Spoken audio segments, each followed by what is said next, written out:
बिस्मिल्लाह बिस्मिल्लाह इन्नल हम्दुलिल्लाह नहमदुहु व नस्तईनुहु व नस्तगफिरुहु व नऊज़ु बिल्लाहि मिन शुरूरि अनफुसिना व मिन सय्यिआति अमालिना मन यहदिल्लाहु फला मुदिल्ल लहु व मन युद्लिल फला हादिय लहु व अशहदु अल्ला इलाहा इल्लल्लाहु वहदहु ला शरीका लहु व अशहदु अन्ना मुहम्मदन अब्दुहु व रसूलुहु अम्मा बाद फ़इन्न खैरुल हदीस किताबुल्लाह व खैरुल हदी हदी मुहम्मदिन सल्लल्लाहु अलैहि वसल्लम व शर्रुल उमूरि मुहदसातुहा व कुल्लु मुहदसातिन बिदअह व कुल्लु बिदअतिन दलाला व कुल्लु दलालातिन फिन्नार। আসসালামু আলাইকুম ওয়া রাহমাতুল্লাহি ওয়া বারাকাতুহু। আমি সত্য সন্ধানী গ্রুপের জন্য এখন যে আয়োজনটা শুরু করছি, এটা আমার এক সন্দেহ আছে সবাই এটা এনজয় করবেন কিনা, সবাই ধাতস্থ হবে কিনা, বা সবাই মনে করবেন কিনা যে এটা জরুরি, এটা নিয়ে আমার সন্দেহ আছে। কারণ সত্য সন্ধানী গ্রুপটা আসলে তো একটা মেল্টিং পট। এখানে পুরুষ আছেন, নারী আছেন, বা ভাইরা আছেন, বোনরা আছেন, বয়স্ক মানুষ আছেন, একদম ইয়াং মানুষ আছে। মানে রিয়েলি একটা melting pot of people trying to learn Islam. আসলে কতজন আমাদের আয়োজনগুলো শোনেন, বিশেষ করে লেকচারগুলা, আমার সন্দেহ আছে। সন্দেহ বলতে মানে কতজন এগুলোকে শোনার প্রয়োজনীয় মনে করেন সেটা নিয়ে আমার সন্দেহ আছে। কারণ আমি তো একটা দুটো প্রশ্ন পাইছি, ঘুরে আসছে, যারা অ্যাডমিন তাদের থ্রুতে আমার কাছে আসছে। আমি খুব অবাক হয়েছি যে এই লেকচারগুলো প্রথম থেকে যদি কেউ শোনে বেসিক ইসলাম, তাহলে এই ধরনের প্রশ্ন থাকার কথা না। সে অনেক আগেই প্রশ্ন করতো, যে প্রশ্নগুলো মানে অনেক আগেই সে থমকায় দাঁড়াইতো এবং প্রশ্ন করতো। রীতিমতো সন্দেহবাদী বা স্কেপটিকদের মতো করে প্রশ্ন করছেন এক মহিলা। আমি খুব অবাক হয়েছি। তো এখন যেগুলা আমরা করতেছি বা যেগুলা চেষ্টা করতেছি আপনাদেরকে জানানোর, এগুলা মাথার উপর দিয়ে যাচ্ছে কিনা, অথবা আপনাদের কাছে অপ্রয়োজনীয় বা বাহুল্য মনে হচ্ছে কিনা, যদি আমি সেটা মনে করি না, আমি সেটা মনে করলে তো এটা অ্যারেঞ্জ করতাম না। সেটা যদি আপনারা একটু ফিডব্যাক দেন, তাহলে আমার জন্য সুবিধা হয়। আপনারা যদি দয়া করে আমার পার্সোনাল অ্যাকাউন্টে, আমার তো নাম্বার আছে এখানে, যদি একটু ফিডব্যাক দেন যে আপনাদের এই আয়োজনগুলো কেমন লাগতেছে, মানে এই ইদানিংকালে যেগুলো সুন্নাহ সম্বন্ধে। আমি এটাকে এই জন্য ইম্পর্টেন্ট মনে করছি, বলছি আপনাদেরকে আগে, যে আমরা আহলে সুন্নাহ জামার অন্তর্ভুক্ত হইতে চাই। সুন্নাহর মিনিংই যদি না বুঝি, তা আহলে সুন্নাহ জামার অন্তর্ভুক্ত কিভাবে হব, কিভাবে বুঝবো কারা সুন্নাহর লোক, কারা বেদাতের লোক, বা ইত্যাদি। এটা একটা পার্ট গেল। এটা বোঝাটা একটা পার্ট, বা অত্যন্ত ইম্পর্ট্যান্ট একটা জিনিস। তাছাড়া জীবনে প্রায়োরিটি দিব কোনটাকে, কতটুকু প্রায়োরিটি দিব, এটা বোঝার জন্য সুন্নাহ ডেফিনিশনগুলো বা সুন্নাহ সম্বন্ধে একটু ডিটেলস জানাতে দরকার। সেই জন্য আমি এটা চুজ করছি। কিন্তু আমার দু একবার মনে হয়েছে, বা হঠাৎ মনে হয় যে এটাকে আপনাদের মাথার উপর দিয়ে যাচ্ছে, বা কেমন লাগতেছে আপনাদের, বা ভিতরে ঢুকতেছে কিনা, ইত্যাদি আর কি। তো আমি কৃতজ্ঞ থাকবো যদি আপনারা কিছু মানুষ অন্তত আমাকে জানান যে কেমন লাগতেছে আপনাদের, ইনশাআল্লাহ। আমরা গতদিন পড়তেছিলাম, আগেই বলছি যে আমরা 4 শ্রেণীর স্কলাররা সুন্নাহ বলতে কি বোঝান সেটা নিয়ে একটু পড়াশোনা করব। 4 শ্রেণীর স্কলার ভেদে বা তাদের ক্ষেত্র বিশেষে সুন্নাহর মিনিংটা ভ্যারি করবে। আমরা শুরু করছিলাম ফিকহ শাস্ত্রবিদদের বা ফকি যাদেরকে আমরা বলি, তাদের ব্যবহারের সুন্নাহর সংজ্ঞাটা কি। তাদের কাছে আমরা সবসময় সাধারণ মানুষ তাদের কাছে ছুটে যাই। তারাই আমাদের ক্লোজ কন্ট্যাক্টে থাকেন, ফকি বা ফিকহ শাস্ত্রবিদ যারা। যদিও আমাদের দেশের ফকি বা ফিকা যেটাকে বলে, এটা অত্যন্ত ডিফারেন্ট একটা জিনিস দেন সৌদি আরবে ফিকহ শাস্ত্রবিদ বা ফকি বলতে কি বোঝাবে তার চেয়ে। আমার দেশে 2 বছরের একটা কোর্স আছে ইফতা, যেটা যারা ওইটাই করেন তারা নিজেদেরকে শেষ করার পরে তারা নিজেকে মুফতি বলেন, এবং মুফতি মানে যে ফতোয়া দিতে পারে, যে মুফতিকে ফিকহ শাস্ত্রবিদ বা ফকির আইডেন্টিক্যাল ধরা হয় আমাদের দেশে, চিন্তা করা হয়। অথচ সৌদি আরবে যারা ফিকহ শাস্ত্রবিদ বা যারা ফকি অথবা যারা মুফতি দেন, তারা সব ডিসিপ্লিনে পড়াশোনা থাকে তাদের। মানে অত্যন্ত ইম্পর্টেন্ট একটা রোল থাকে তাদের মানুষের ব্যাপারে, বয়সের ব্যাপারে। এবং সৌদি আরবে জানেন আপনি দেশে ফতোয়া দিতে পারে না, সৌদি আরবে ফতোয়াটাকে খুব সিরিয়াসলি নেওয়া হয়, যে জন্য একসময় ইসলামকেও বন্ধ করে দিতে চাইছিল তারা, বা ইসলামকে এই কিবের ফতোয়া সৌদি আরবে দেখা যেত না একসময়। কারণ তারা চায়, হুইচ ইজ ট্রু, যেটা থাকে যেটা হওয়া উচিত, যে দেশে শুদ্ধ দিন আছে বা শুদ্ধ জ্ঞান আছে সেখানে সিঙ্গেল সোর্স থেকে ফতোয়া আসবে, সেটাই হওয়া উচিত। তাইলে দেখতেন যে এই যে আমাদের দেশে প্রতিটা ইভেন্ট থেকে একটা ফিতনা, এই যে চলতেছে এখন এখন দেখেন ফজিলতের সময়গুলা, জিলহজের শেষ 10 দিন, এর ভিতরে কত ফিতনা। মানে কোন দিন আমরা রোজাটা রাখবো, 2 দিন রাখবো না 1 দিন রাখবো, আর যেদিন রাখলাম তার পরের দিন কি আবার করব নাকি, মানে রাখতে পারবো কিনা, সেই দিন তো আবার সৌদি আরবে ঈদ, তারা রোজা রাখা হারাম হবে নাকি রাখা যাবে, এভরিথিং এ দেখবেন যে কয়েক ধরনের ফতোয়া, এবং সাধারণ মানুষের জন্য এটা অত্যন্ত বড় একটা ফিতনার কারণ হয়ে গেছে। সাধারণ মানুষ যাবে কোথায় বলেন? এই জন্য ফতোয়াটা বিশেষ করে ইউনিফাইড ফিক যদি হয় বা ইউনিফাইড ফতোয়া হয়, সেরকম অথরিটি যদি থাকে, যেমন সৌদি আরবে আছে লাজনা দাইমা অথবা হাইয়াতু কিবারিল উলামা, সেগুলা ইউনিফাইড ফিক বা ইউনিফাইড ফতোয়া দিবে, দেখবেন যেটা কন্ট্রাডিকশন নাই, সারা দেশ শুনবে সেটাকে। তো এটা আমাদের ভেরি আনফর্চুনেট। আমাদের দেশে এমনিতেই আমাদের ইমান আমানের কি নড়বড়ে অবস্থা। তারপরে যখন পার্সনের কাছে গেলেন, সে বললেন না এটা করবা, এটা তো করতেই হবে, আরেকজন বললেন না এটা করতেই পারবা না। তো সাধারণ মানুষ যাওয়ার জায়গা নেই। এই জন্য আমি আপনাদেরকে বলি যে আপনারা আপনাদের জ্ঞান মতো বা আপনারা মানে করবেন না, কি বলে, হপিং করবেন না, ফতোয়া মঙ্গারিং মুসলিম হয়ে যাবেন না। এ কি বললো, ও কি বললো, তাহলে ওটা তো উনি এইভাবে বলছে, এটা তো এইভাবে করবেন না। খালিস নিয়তে যাকে আপনার মনে হয় যে সিনসিয়ার বা যাকে মনে হয় যে জ্ঞানী, সে আলেমের কাছে থেকে ফতোয়া নেবেন। হ্যাঁ, তবে একদম স্পষ্টত যদি কখনো মনে বুঝেন যে, ধরেন আপনার যদি সৌদি আরবের লাজনা দাইমা অথবা ইসে এক্সেস থাকে, কি বলে হাইয়াতু কিবারিল উলামা, তাদের ফতোয়া পাওয়ার উপায় থাকে বা অ্যাক্সেস থাকে, সেই ক্ষেত্রে আপনি কি করবেন? সেখান থেকে নেওয়ার চেষ্টা করবেন। আমাদের দেশের, যদিও আমাদের দেশের পটভূমিতে যেগুলো প্রযোজ্য সেগুলো আবার আলাদা হবে, সেগুলো ওনারাই বলবেন যে দেশের আলেমের কাছে জিজ্ঞেস করো। তো সেরকম যদি কোনো একদম আপনি যে আলেমকে কাছ থেকে ফতোয়া নিচ্ছেন, সেই আলেম যদি দেখেন যে ওই ধরনের মেজর কোনো একটা ডিফার করতেছেন উইথ সৌদি আরবিয়া বা আপনার জ্ঞান মতো যেটা শুদ্ধতম সেটার সাথে, তখন হয়তো আপনি একটু তাকিক করে দেখলেন যে এটা এইভাবে কেন বলতেছেন। কিন্তু আমরা দেখা যায় যে অনেক সময় শুধু এইটা নিয়ে দৌড়াদৌড়ি করতেছে। কয়েকদিন আগে আমাকে একজন জিজ্ঞেস করে, সিলেট থেকে ফোন করছেন, খুব অল্প পরিচয়, আমি চেহারাটা মনে করতে পারি না, বাট আমি বুঝতেছি যে ওনার সাথে আমার দেখা হয়েছে। ফোন করে বলতেছেন যে আমি যদি জানি যে একটা গরুর বয়স, তার পালা গরু 2 বছর পার হয়ে গেছে কিন্তু তার 2টা দাঁত উঠে নাই, একজন আলেম বলতেছেন এটিতে কোরবানি হবে না। এখন আসলে কি ব্যাপারটা কি? তো আমি এটার উত্তর জানতাম, কিন্তু আমি আরেকজন আলেমের কাছে এটাই করলাম, প্লেস করলাম, যার কাছ থেকে আমি ফতোয়া নেই বা যাকে আমি রিলায়েবল মনে করি। উনি বললেন যে হ্যাঁ, কোরবানি হবে, কারণ দাঁতের কথাটা আসছে বয়সটা নিশ্চিত করার জন্য। কিন্তু বয়সটা যদি সত্যি 2 বছর পার হয়ে থাকে, দাঁত না উঠতে পারে। মানব সন্তানের ভিতরে দেখবেন কারো, আমার মেয়েরই দাঁত উঠছে অনেক দেরিতে, এবং আমার ওয়াইফ খুব চিন্তিত ছিল এটা নিয়ে। ডাক্তারের কাছে গেছে, পরে ডাক্তার বলছে যে জীবনে কোনদিন শুনছেন যে কারো দাঁত উঠে নাই, এত চিন্তার কি আছে? এবং তারপর উঠছে, মাশাআল্লাহ, একদম শক্তপোক্ত দাঁত উঠছে, কিন্তু একটু দেরি হয়েছে উঠতে। তো এটা হইতে পারে যে বয়সটাকে দাঁত ওঠার জন্য জেনারেল, সেই বয়সে একটা গরুর দাঁত না উঠতে পারে, 2টা দাঁত যেটা আর কি। কিন্তু আপনি পালা গরু, আপনি জানেন এটার বয়স 3 বছর বা 2.5 বছর, সেটা যাই হোক। এখন যেটা এখানে বলার, আমি যেটা বলতে চাচ্ছি যে ওই ভদ্রলোক যার ফতোয়া নিয়ে তিনি কনফিউজ বা পেরেশান, আমি কিন্তু ওনার কাছ থেকে কোনো ফতোয়া নিব না। যে আলেমের কথা বলছেন, আমি ওর কাছে ফতোয়া নেই না। আলেম মনে করি তাকে আলোচনা শুনি বা কখনো খুতবা শুনলে শুনলাম, কিন্তু আমি ওনার কাছে ফতোয়া নিব না।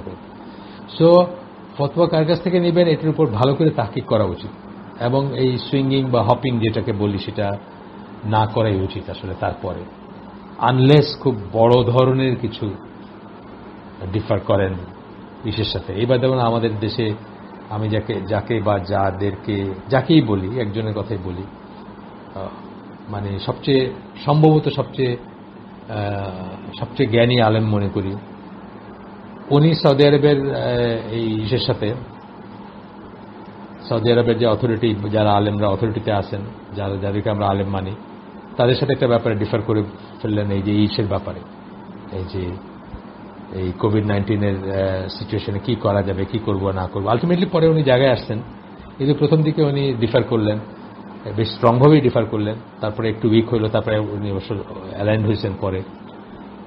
তো এই যে ব্যাপারটা, এইটা যখন ঘটলো, আমি তখন এটা একটা এক্সেপশনাল ব্যাপার, ওনার কাছ থেকে তো আমি 99.99% ফতোয়া নিব, কিন্তু এটা যখন আমার খটকা লাগলো যে সৌদি আরবের বড় আলেমরা, যারা একেবারে সবচেয়ে মুরব্বী, যারা মানে যার কথা আমি বলতেছি বাংলাদেশের আলেম, তার টিচারেরও টিচার যারা, তারা যেটা বলতেছেন সেটার সাথে যখন উনি ডিফার করলেন, তখন আমি ব্যাপারটা নিয়ে পার্সোনালি একটু গবেষণা করছি। আপনি করবেন সেটা ইনশাআল্লাহ। গবেষণা করার পরে আমি একটা ডিসিশনে আসছি, এবং আমি আল্লাহর কাছে তো একা দাঁড়াবো যে আমি কোন নিয়তে কার এটা নিচ্ছি, সেটাও কিন্তু একটা ইম্পর্টেন্ট জিনিস। আমি সুবিধার জন্য, শর্টকাট নেওয়ার জন্য কোথাও যদি যাই, সেটা একটা জিনিস, আর আমি রিয়েলি সত্যটা জানার জন্য এবং সত্যটা মানার জন্য রেডি হয়ে একটা জিনিস জানতে চাইছি, সেটা কিন্তু আরেকটা জিনিস।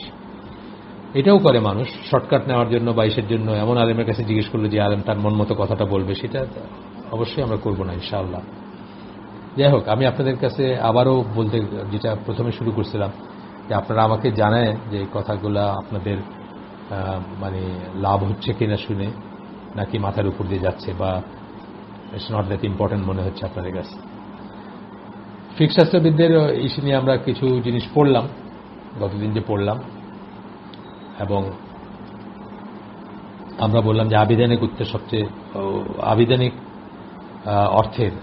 অর্থ মানে পারিভাষিক আবিধানিকের ভিতরে তফাৎ আছে না। আবিধানিক মানে ডিকশনারি যেটা বলে, এডওয়ার্ড উইলিয়াম লেনের ডিকশনারি থেকে আমরা একটা সংজ্ঞা পড়ছিলাম, সেটা সবচেয়ে নিকটবর্তী হচ্ছে ফিকহ শাস্ত্রবিদদের এটা। আমরা এটা পড়ছি গতদিন। প্রশংসনীয় এক কর্মপদ্ধতি বলতে এটা বোঝানো হয়। আচ্ছা, এই প্রশংসনীয় বলার পরে এমন সব কর্মকাণ্ড বলে আমরা বর্ণনা করা উচিত যেগুলা করলে একজন মুসলিম আগেরগুলো আমরা পড়তেছি না, আমরা নতুন জিনিস পড়তেছি, বাট ওই হেডিং এর আন্ডারই পড়তেছি। পছন্দের যখন বলবো আমরা কাউরে, আমরা যেন ভাবটা এরকম না করি যে এটা ইম্পর্টেন্ট না, এটা ইম্পর্টেন্ট না, এটা যেন না আসে আমাদের কাছে। হ্যাঁ, ইম্পর্টেন্ট না, অনেক সময় কিন্তু আমরা এটা বলে ফেলি যে এটা ইম্পর্টেন্ট না, মুখে হোক বা ভাবে ভঙ্গিতে হোক বলে ফেলি। অবশ্যই ইম্পর্টেন্ট, অবশ্যই ইম্পর্টেন্ট, এবং সেগুলো করলে আপনি একজন পরিপূর্ণ মুসলিম হবেন। এবং যে নিজের ইসলাম বা ইমানকে পরিপূর্ণ করতে চায়, যে মুহসিনের পর্যায়ে যাইতে চায়, হ্যাঁ, ইহসান আমরা বলছি না, ইসলাম, ইমান, ইহসান, মুসলিম, মুমিন, মুহসিন। মুহসিন হচ্ছে সবচেয়ে এলিভেটেড বা সবচেয়ে উচ্চ মর্যাদা সম্পন্ন।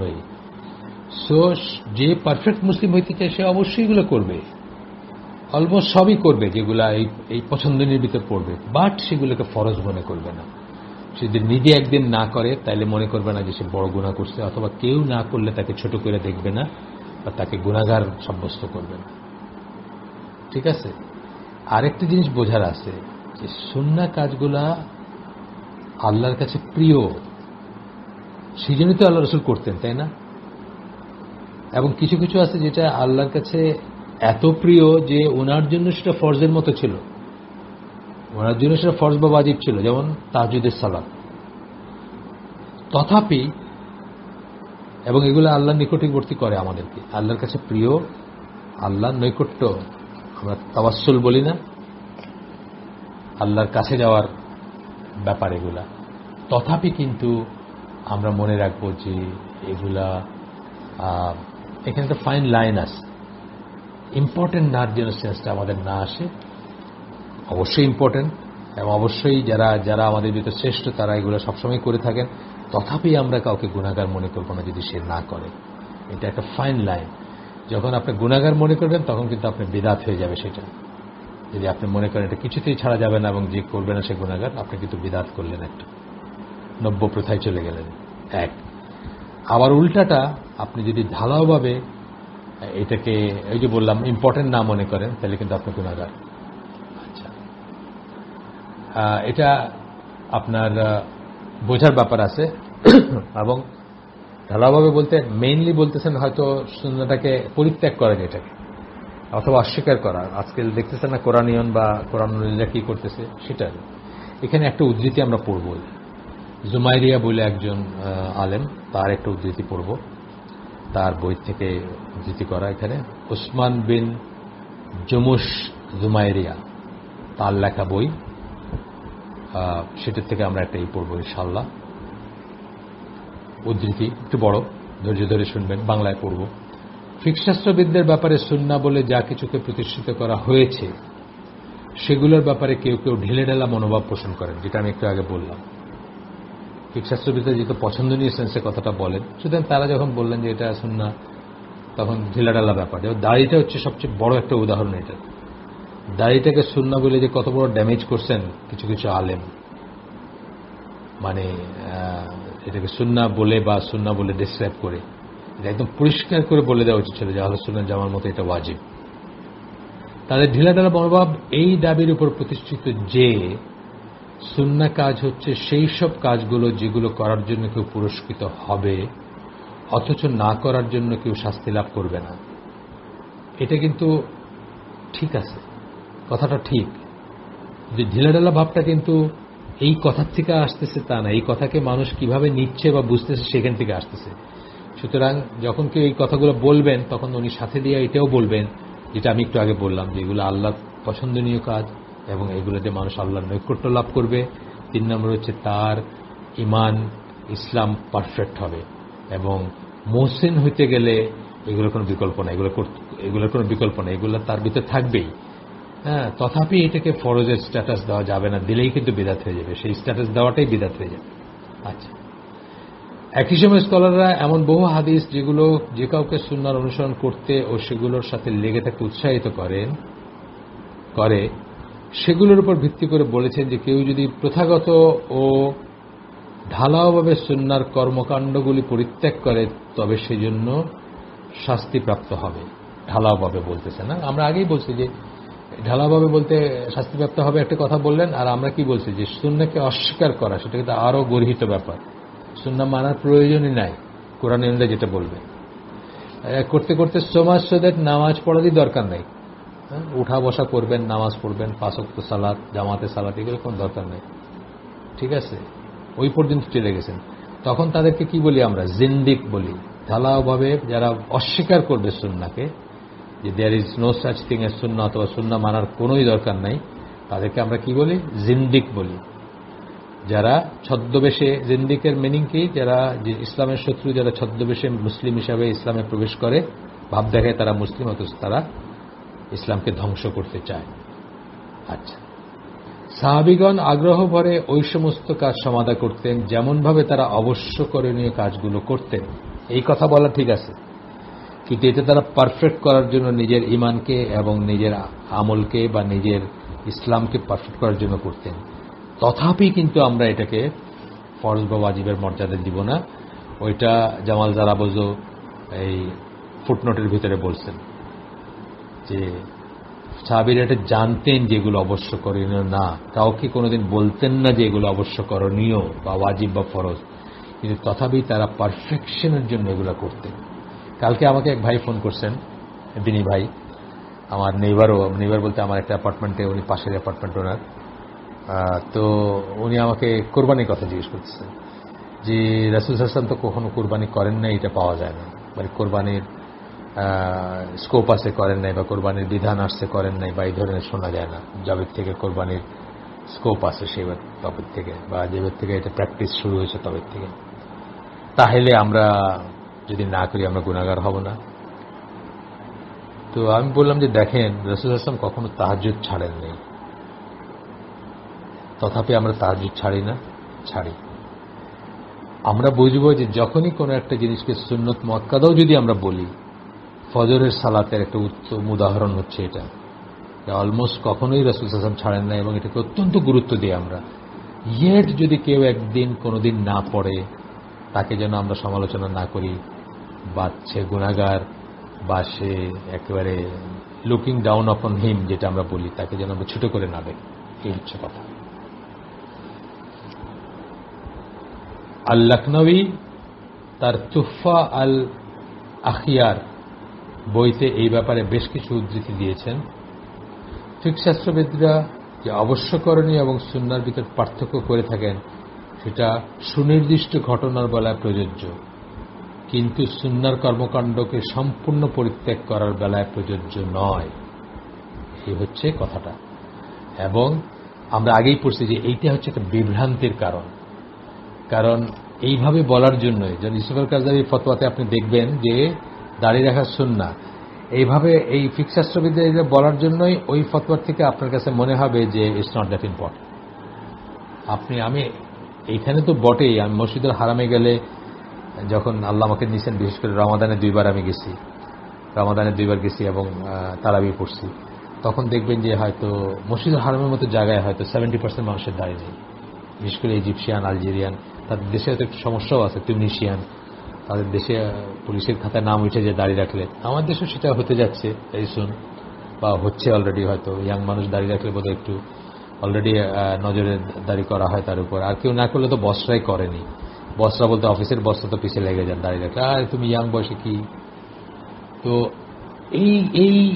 এটা একটা কারণ যে সুন্নাহ বলে যে এটাকে নট দ্যাট ইম্পর্টেন্ট যে সেন্সটা চলে আসে, এটা একটা কারণ। দাড়ি অত্যন্ত ইম্পর্টেন্ট একটা সুন্নাহ। জাস্ট লাইক দূরের থেকে দেখে কেউ আপনাকে বুঝবে আপনি মুসলিম, এটা ইম্পর্টেন্ট, কিন্তু আপনাকে দেখেই কাফের থেকে আলাদা চেনা যাবে। তো একটা ওয়ে হচ্ছে আপনার দাড়িটা, খুব প্রমিনেন্ট একটা ওয়ে হচ্ছে দাড়ি, এবং দাড়ির সাথে মোচের ব্যাপারটা। মানে মুসলিম হইলে কি হবে, ইহুদির সাথে ডিফারেন্সটা কোথায় আসবে? ইহুদির মোচ বড় হবে, ঠোঁট দেখা যাবে না হয়তো পারলে, আবার দাড়িও লম্বা হবে, আবার চুলগুলাও, মানে অর্থোডক্স ইহুদি যারা রাব্বাই টাব্বাই, তাদের চুলগুলা দেখবেন বেনির মতো করে করে একদম ঝুলে আসে নিচে। হ্যাঁ, আপনি এগুলো দেখে বুঝবেন। মুসলিম দেখবেন কি মোচটা দেখবেন যে অলমোস্ট নাই মতো করে ছাটা, বা ভালো করে ছাটা, এবং দাড়িটা লম্বা দেখবেন। এটা প্রথম ইন্ডেক্স। সেকেন্ড ইন্ডেক্স কি দেখবেন? টাকনোর উপরে কাপড় দেখবেন। দূর থেকে দেখতেছেন একজন লোক, এই লোকটা মুসলমান, কি করে বুঝবেন? কাফেরের সাথে তার একটা ডিফারেন্স থাকতে হবে, সব কিছুতে ডিফারেন্স থাকতে হবে। তার ড্রেসে থাকবে, তার দাড়িতে থাকবে, তার টুপিও যদি পরে সে টুপিতে থাকবে। সে টুপি পরা যদিও আদতের সুন্নাহ, সেটা আমি এই জন্য বললাম না, কিন্তু টাকনোর উপর কাপড় এবং দাড়িটা কিন্তু সুন্নাহ ইবাদা। এটা কিন্তু চয়েস নাই কোনো, ইচ্ছা করলে করবো, ইচ্ছা করলে করবো না, সেরকম জিনিস না। টুপিটাতে সে চয়েস আছে। আচ্ছা, আসেন আমরা একটু আগাই। ফিকহ শাস্ত্রবিদরা অনেক সময়ই দেখবো, আমরা পরে অন্যদের ব্যাপারেও দেখবো, তারাও ইউজ করেন এই সেন্সে সুন্নাহকে, বিদাতের বিপরীতে এটাকে ইউজ করেন, এবং অশুদ্ধ শুদ্ধ বলে এটা ইউজ করেন। যেমন ধরেন একজন তার বউ তালাক দিচ্ছে, সে সমস্ত স্টেপগুলো মানে নেই, তালাক হয়ে গেছে, তালাক কিন্তু হয়ে গেছে, কিন্তু উত্তমটা হয় নাই, জায়েজটা হয়েছে, শুদ্ধ হয় নাই পরিপূর্ণ, অশুদ্ধ হয়েছে, কিন্তু তালাক হয়ে গেছে। তখন ওরা কি বলবেন? যেটা ঠিক মতো ভাবে হয়েছে সেটা হচ্ছে সুন্নাহ মোতাবেক তালাক বলবেন ওনারা, ঠিক আছে। আর যেটা তালাকাত সুন্নাহ বলবেন এটাকে, আর যেটা ঠিক মতো হয় নাই বলবেন তালাকাত আল বিদা। কিন্তু আসলে কাজটা কিন্তু হয়ে গেছে, এটা একটা বোঝার ব্যাপার আছে। আবার অনেকে বউ তালাক টালাক দিয়ে আইসা এখন চেষ্টা করেন ওটাকে জায়েজ করতে, যে এটা তো ওই রকম কারেক্টটা দেওয়া হয় নাই, তাহলে কি ঠিক আমার কি বিয়ে আছে নাকি? তখন আমাদের স্কলাররা অনেক ক্ষেত্রেই বলবেন যে ঠিকটা না হইলে কি হয়েছে, আপনার তালাক হয়ে গেছে, বিকজ শুদ্ধ হয় নাই কিন্তু হয়ে গেছে। একই কথা বিয়ে, বিয়ে যে সবসময় ওই সব কটা জিনিসকে শুদ্ধভাবে মেনে হয় তা না। আমাদের দেশে বিয়েগুলোতে অলমোস্ট সব কটাতে ত্রুটি হয়ে যায়, থেকে যায়, কিন্তু তথাপি কিন্তু বিয়ে হয়ে গেছে। হ্যাঁ, বিয়ে হয়ে যায়। ধরেন একজন যৌতুক চাইছে, একজন যৌতুক চাইছে, যৌতুক তো হারাম চাওয়া, কিন্তু সে যৌতুক চাইছে, বিয়েও করছে। যৌতুক চাইছে বলে কি তার বিয়েটাকে হয় না? না, বিয়ে হয়ে গেছে, কিন্তু বিয়ের ভিতর সুন্নাহ মোতাবেক হয় নাই, বা অশুদ্ধ ব্যাপার ছিল, বা অঠিক ব্যাপার ছিল, হ্যাঁ, হয়ে গেছে। তো এখন বলতেছেন লাস্টে এসে এই অংশের লাস্টে বলতেছেন কখনো কখনো একটা কাজ সম্পূর্ণ সুন্নাহ মোতাবেক না করা হয়ে থাকলেও সেটা আইন সিদ্ধ বলে বিবেচিত হয়। এই কথাটাই আমি আপনাদেরকে বললাম এতক্ষণ। কিন্তু সেই কাজ করে সংশ্লিষ্ট ব্যক্তি সঠিক পন্থা অবলম্বন না করে ভুল করেছে বলেই বিবেচিত হবে। সেটা ভুল করছে কিন্তু তারটা হয়ে গেছে। আচ্ছা, এরপরে আমরা যাদের কথা পড়ব, প্রথম শ্রেণীটা গেল, এরপরে আমরা হাদিসের স্কলারদের কথা বলবো। হাদিসের স্কলাররা হচ্ছেন সবচেয়ে স্ট্রিক্টেস্ট লাইনটা যারা নেন তারা, কারণ তারা অনেক কিছু সম্বন্ধে অনেক কিছু জানেন, এমনকি কোরআন সম্বন্ধে তারা তাদের জ্ঞানটা অনেক গভীর থাকে। এই যে দেখবেন যে নাসিরউদ্দিন আলবানীকে একটা আলাদা পজিশন দেওয়া হয়, যেহেতু উনি হাদিসের স্কলার ছিলেন, হাদিসের স্কলার। আমাদের দিনটা কিন্তু আমরা কি বলতেছি, আহলুস সুন্নাহ ওয়াল জামাআহ বললাম না আবারও? আমাদের দিনের কারা জান্নাতে যাবে? যারা সুন্নাহ মানে রাসূলের সুন্নাহ এবং সাহাবীদের পদ্ধতির উপর থাকবে, বাকিরা জাহান্নামী হবে, অর্থাৎ প্রাইমারিলি জাহান্নামে যাবে। আহলুস সুন্নাহ ওয়াল জামাআর অন্তর্ভুক্ত হইতে হলে নিটিগ্রিটি যা কিছু ফাইনাল পয়েন্টসগুলা যেগুলাতে আমরা ইনশাআল্লাহ বিদআতের চেয়ে বা বাতিল ফেরকা যেগুলো সেই ৭২-৭৩ ফেরকার হিসাবে একটা যারা জান্নাতে যাবে তার সাথে যারা জাহান্নামী হবে তাদের সাথে ডিফারেন্সটা হবে, সেই মেইন ডিফারেন্সগুলা কোথায় থাকবে বা কি কি হইলে ডিফারেন্সটা থাকবে, আমরা আলোচনার জামার অন্তর্ভুক্ত হইতে পারবো, সেই ব্যাপারটা সবচেয়ে ভালো জানবেন হাদিসের স্কলাররা। যাই হোক, হাদিসের স্কলাররা রাসূল সাল্লাল্লাহু আলাইহি ওয়াসাল্লাম সম্বন্ধে যা কিছু বর্ণনা তার সবকিছুই হচ্ছে তাদের গবেষণার বিষয়। যা কিছু বর্ণনা, এমনকি সেটার আইনি ইমপ্লিকেশন না থাকলেও সেটাও তাদের আপনার কি বলে গবেষণার ব্যাপার। যা কিছু আসবে রাসূলের, কেউ বললেন যে উনি দেখতে এমন ছিলেন, অথবা উনি এভাবে খাইতেন, বা উনি এই খাবারটা পছন্দ করতেন, অথবা ওনার ওয়াইফদের সাথে এরকম ব্যবহার করতেন, যা কিছু আসবে সবকিছু তাদের গবেষণার বিষয়। আর গবেষণার একটা মূল লক্ষ্য হচ্ছে কোনটা অথেন্টিক কোনটা অথেন্টিক না, কোনটা সহি কোনটা সহি না। আগেও বলছি আমরা, আবার বলতেছি, সেটা একটা মেইন কাজ। এর সাথেও আনুষঙ্গিক কাজ আছে, কিন্তু সেটা হচ্ছে একটা মেইন কাজ, যে কোন বর্ণনাটা অথেন্টিক এবং কোনটা অথেন্টিক না সেটাকে ডাইসেক্ট করা বা আলাদা করা, হ্যাঁ, কেটে কেটে আলাদা করা আর কি বলতে পারেন। এবং তার ভিতরে ক্লাসিফিকেশন আছে, সেটাও আমরা দেখব বা জানি, আমরা শুনছিও আগে। এবং এটা করা আমাদের জন্য, আমাদের মতো লেমেনদের জন্য অত্যন্ত, তাদের ওই কাজটা করাটা আমাদের জন্য খুব প্রয়োজনীয় বা আমাদের জন্য খুব উপকারে আসছে বা আসে। আজকে দেখেন, আপনার আমার মতো মানুষ একটা বই হাতে নিয়ে মানে ঘট করে বলে ফেলতে পারে যে এই হাদিসটা সহি, আলবানী থেকে সহি বলছে। এই যে বিশাল কাজটা করে দিয়ে গেছেন, কত ইজি। আপনাদেরকে বলছি কিনা আমি জানি না, গল্প আমি তো ওই যে নজরুল ইসলামের খুব সমালোচনা করতেছিলাম, কবি নজরুল ইসলাম। আমার শ্বশুর আবার তার খুব ভক্ত ছিলেন। তা আমি বলতেছিলাম নজরুলকে, বেশ অনেক বছর আগের কথা, উনি তো মারা গেছেন 2009-তে, কিন্তু এটা আরো অনেক আগের কথা। তো আমি বলতেছিলাম যে টেকনিক্যালি ওনাকে তো মুসলমানই বলা যায় না, ওনার যে অবস্থা, যা লিখে গেছেন, এগুলা তো আমরা তো ওইগুলা দিয়ে বুঝবো তাকে, মানে যেটা তো উনি তো আর ওইগুলা ডিনাউন্স করে যান নাই বা রিনাউন্স করে যান নাই, অস্বীকার করেন নাই বা বলেন নাই যে এগুলো আমি ডিজন করলাম, এগুলার আমার না, আমি এই মত বিশ্বাস করি না, এরকম কিছু বলে যান নাই। তো যেগুলো বলে গেছেন এগুলো বেস্ট অন, ওগুলো ওনাকে টেকনিক্যালি মুসলমান বলা যায় কিনা এটা নিয়ে অনেক বিতর্ক থাকতে পারে। তখন উনি একসময় শুনতেছেন মাথা, মানে যাই হোক, এক ধরনের এগ্রি করতেন। একসময় বলেন, আরে রাখো মিয়া, নজরুলের সময় কি তোমার আলবানি ছিল? থাকলে নজরুল এরকম হইতো না। ওনার ভালোবাসার থেকে উনি বলতেন, নজরুলের সময় কি আলবানি ছিল নাকি? তুমি আলবানির একটা বই নিয়ে হাদিস কইতেছো, এটা হাদিস ওইটা হাদিস, ওর সময় কি আলবানি ছিল? থাকলে নজরুল এরকম হতো না। Out of his love for Nazrul উনি বলতেছেন আর কি। এবং মুসলিম যারা একটু সাহিত্য চর্চা করেন বা করে থাকছেন আগে, তাদের দেখবেন যে নজরুল প্রীতিটা খুব বেশি। কারণ কোনো একটা কারণে হয়তো হীনমন্যতা থেকে বিসাবি রবীন্দ্রনাথ, তাদের মনে হয়েছে যে আমাদের তো একজন কেউ থাকতে হয়, সুতরাং নজরুল, পাকিস্তানের জন্য ইকবাল বা এই ধরনের ব্যাপার সবকটাই ভ্রান্ত।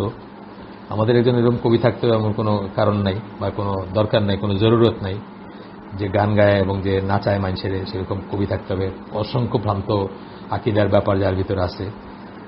আমাদের রবীন্দ্রনাথ কাফের ছিলেন, তার সাথে কুফরিতে কম্পিটিশন দেওয়া কবিদের দরকার নেই আমাদের। আচ্ছা, যাই হোক, তো এরপরে বলতেছেন যে হাদিসগুলোর কোনটি শুদ্ধ গ্রহণযোগ্য এবং সেগুলোকে অনির্ভরযোগ্য অগ্রহণযোগ্য সূত্র থেকে যা কিছু এসে সেগুলোর থেকে পৃথক করে দেখা যায়, সেটাই হচ্ছে তাদের কাজের ক্ষেত্র, মেন ক্ষেত্র। একজন কল্পনা করতে পারে এমন সকল তথ্যই রাসূল সাল্লাল্লাহু আলাইহি ওয়াসাল্লামের ব্যাপারে প্রজন্ম থেকে প্রজন্মে হস্তান্তরিত হয়েছে। কল্পনা করা যায় যা কিছু, এমনকি ওয়াইফদের সাথে দাম্পত্য জীবনে কি করতেন সেটারও বর্ণনা আছে, বা একসাথে কিভাবে গোসল করতেন, ফরজ গোসল, সেটারও বর্ণনা আছে। আমি বলছি এগুলো তো একদম মানে একেবারেই পার্সোনাল জিনিস, তারপরে সেগুলোও আসছে। মানব জাতির ইতিহাসে এরকম আর কোন নজির নেই, উইচ ইজ ট্রু। কারে পাবেন আপনি যে কার এরকম ডিটেলস? আপনি you can almost see him, রাসূল সাল্লাল্লাহু আলাইহি ওয়াসাল্লাম, অলমোস্ট সি হিম, মানে যে বর্ণনা থেকে এত ইন্টিগ্রিটি আসছে ওনার বর্ণনা। তাদের সব সহি এমন কোনো কথা নাই, যদি সহি না হয় সেটাকে বাদ দিয়েছেন হাদিসের স্কলাররা, বাট আসছে, এটা এরকম আসছে। এবং এইটা ইতিহাসের কোনো নজির নেই, which is very much true. কত বড় ব্যক্তি, আমি বলছি না আপনাদের যে ঈসা আলাইহিস সালামকে খ্রিস্টিয়ানরা, মানে এখনকার খ্রিস্টিয়ান স্কলাররা হিস্টোরিক্যাল ক্যারেক্টারই মনে করে না, যে জন্য তাকে নিয়ে ছবি বানাইছে। এবং ছবি বানানো যে বড় করে প্রোটেস্ট করবেন সিনেমা বানানোর, সেটাও করতে পারে না, কারণ সেটা কোন বর্ণনাটা যে ঠিক ওইটা তো নাই, তাই না? এবং যার যেটা ইচ্ছে সেটা সে সেই মতো করে বর্ণনা করছে। আপনার এমনিতে বোঝাই যায় যে নিউ টেস্টামেন্ট যেটা, 4 জন 4 রকম করে বর্ণনা করছেন। এটা ডিফারেন্স আছে, দেখবেন, আপনি নিজে পড়লেই বুঝবেন। লুক, ম্যাথিউ, মার্ক, জন, 4 জনের বর্ণনা 4 রকম, একই ঘটনা নিয়ে 4 রকম। সো 4 রকম বর্ণনা হয় কিভাবে? মানে একটা ঘটনা যদি হয়, একটা বর্ণনা করতেছেন একটা জিনিস, সেটা 4 রকম হয় কিভাবে? হ্যাঁ, তার মানে আমি বলছি মেজর জিনিসগুলোতে দেখবেন, আপনি মেজর জিনিসগুলো দেখবেন অন্যরকম বর্ণনা আসছে। আমি এটা বলতেছি না যে হাদিস শুদ্ধ অশুদ্ধ, সেটা আপনি লুক, ম্যাথিউ, মার্ক, জনের ভিতরে তারা একই জিনিস ই করতে গিয়ে, যেটাকে তারা মানে খ্রিস্টানরা সেটাকেই মনে করতেছে ধর্মগ্রন্থ, সেটারই 4 রকম বর্ণনা দেখবে, যেটা আমাদের কোনো ব্যাপার নাই এরকম। আর আমাদের হাদিসের ব্যাপারে সেটা আমরা পরিষ্কার জানি যে এটা ঠিক এবং এটা ঠিক না। হয়তো আপনি 0.01% হাদিস পাবেন, বা 0.05% হাদিস পাবেন, 0.05% হাদিস পাবেন, যেটা একজন মেজর স্কলার বলছেন যে এটা ঠিক, আরেকজন মেজর স্কলার বলছেন যে এটা ঠিক না। কিন্তু এছাড়া দেখবেন যে হাদিসের স্কলাররা বাল্ক মেজরিটি হাদিসে কিন্তু এগ্রি করে গেছেন যে এটা সহিহ এবং এটা সহিহ না। তারা যেভাবে সুন্নাহটা বলেন সেটা হচ্ছে সবচেয়ে ব্যাপক অর্থবহ। কেন ব্যাপক অর্থবহ? এই যে বললাম, যা কিছু বর্ণনা আছে সবই ঠিক আছে। এখানে একজন মোহাম্মদ লুকমান আস-সালাফি, তার কাছ থেকে একটা উদ্ধৃতি দিচ্ছেন তার বই থেকে। বইগুলোর নাম আছে, আমি সবকটা বইয়ের নাম পড়লাম না, কেমন শুধু শুধু আপনাদের এত বোরিংও লাগতে পারে। তার হিসেব থেকে একটা বর্ণনা দিচ্ছেন, যেখানে বলতেছেন যে রাসূল সাল্লাল্লাহু আলাইহি ওয়াসাল্লামের কাছ থেকে তার বক্তব্য, কার্যকলাপ, অনুমোদন, নীরব অনুমোদন, শারীরিক বৈশিষ্ট্য অথবা জীবন বৃত্তান্ত সংক্রান্ত যা কিছু আমাদের কাছে এসেছে, তার নবুয়ত প্রাপ্তির আগের বা পরের ব্যাপার যাই হোক না কেন, তার সবকিছুই সুন্নাহ। এইভাবে সুন্নাহকে বলবেন হচ্ছে হাদিসের স্কলাররা, এবং এইটাই সবচেয়ে ব্যাপক। দেখেন, এখানে একটা খেয়াল করার খুব ইম্পর্ট্যান্ট একটা পয়েন্ট হচ্ছে যে নবুয়তের আগের কথাগুলোও আসতেছে এখানে, যেটা কিন্তু আমরা দেখব পরবর্তীতে। যারা আইন প্রণয়ন নিয়ে গবেষণা করেন তারা কিন্তু ওইটাকে সুন্নাহ বলবেন না, বা ওইটাকে ধর্তব্যের ভিতরে আনবেন না। আমরা কিছু এক্সট্রা কথা বলছি আজকে, বেশি দূরে আগাইতে পারিনি, তো যেটুকুই আগাইছি আলহামদুলিল্লাহ। চেস করে দৌড়ায় লাভ নাই, আমরা একটু একটু করে শিখবো। আর আমাদেরকে আপনারা ইনশাআল্লাহ অন্তত কয়েকজন ভাই বোন ফিডব্যাক দিবেন যে এইগুলোকে কাজে লাগবে কিনা, বা আপনাদের কি মনে হচ্ছে যে আপনাদের জীবনের জন্য উপকারী কিনা, নাকি মাথার উপর দিয়ে যাচ্ছে, মনে হচ্ছে যে দূর এগুলো যায় না, আমাদের কি লাভ, এত ডিটেলস যায় না, আমাদের কি হবে। তো আজকে আমরা এখানে শেষ করে দিই। সুবহানাকা আল্লাহুম্মা বিহামদিকা আশহাদু আল্লা ইলাহা ইল্লা আনতা আস্তাগফিরুকা ওয়া আতুবু ইলাইক। আমরা যা শুনলাম তার ভিতরে ভালো কিছু শুনে থাকলে সমস্ত প্রশংসা আল্লাহর, খারাপ কিছু শুনে থেকে সমস্ত ব্যর্থতা আমার, এবং সেটা শয়তানের তরফ থেকে। আল্লাহ আমাদেরকে তৌফিক দেন যা ভালো শুনলাম তার উপর আমল করার।